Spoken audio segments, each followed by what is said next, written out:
कुरुक्षेत्र की रणभूमि में दोनों सेनाएं आमने सामने खड़ी थी। शंखनाद हो चुका था, रथों के पहिए धरती को कंपा रहे थे और योद्धाओं के हृदयों में तूफान उमड़ रहा था। अर्जुन का रथ, जहां स्वयं भगवान श्री कृष्ण सारथी बने खड़े थे, सेनाओं के बीच आकर रुक गया। अर्जुन ने जब अपने ही गुरुओं, बंधुओं और मित्रों को सामने युद्ध की मुद्रा में खड़ा देखा, तो उसका हृदय कांप उठा। उसकी आंखों में आंसू भर आए, उसका शरीर शिथिल हो गया और हाथ से गांडीव धनुष छूटने लगा।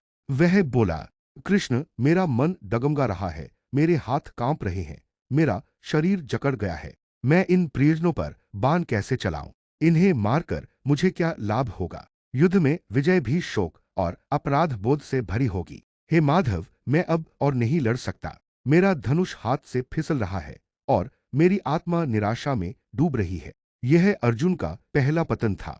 वह महान योद्धा जिसने असंख्य युद्ध लड़े थे, अब अपने ही अंतरंग में हार चुका था। यह हार बाहरी नहीं, भीतर की थी, शोक और करुणा से उत्पन्न, कर्तव्य और मोह के बीच की गहरी टकराहट से जन्मी। यहाँ हम होम्योपैथी का दर्पण देखते हैं। अर्जुन की अवस्था केवल युद्ध का भय नहीं थी, यह शोक की जीवित छवि थी। कभी यह शोक इग्नेश की तरह प्रकट होता है, अचानक रो पड़ना, हृदय में गहरी पीड़ा, बोलते बोलते रुक जाना। कभी यह नाट्रम म्यूरियातिकम की तरह होता है, भीतर टूटना, बाहर मौन रहना, आंसुओं को छुपाना। दोनों अवस्थाएं अर्जुन के भीतर एक साथ थीं, कभी फूटकर बाहर आती, कभी भीतर ही भीतर दब जाती। भगवान कृष्ण चुपचाप सुनते रहे।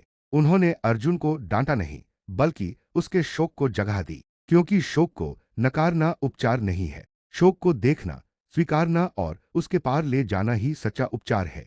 यही गीता का आरंभ है, न कि विजय का गर्व, बल्कि कमजोरी की स्वीकृति से। और यही होम्योपैथी का भी मार्ग है, लक्षणों को दबाना नहीं, बल्कि उन्हें आत्मा का संदेश मानकर समझना। अर्जुन का कांपता रथ हमें याद दिलाता है कि हर रोग, हर पीड़ा, हर निराशा एक संदेश है कि अब भीतर से जागरण होना है।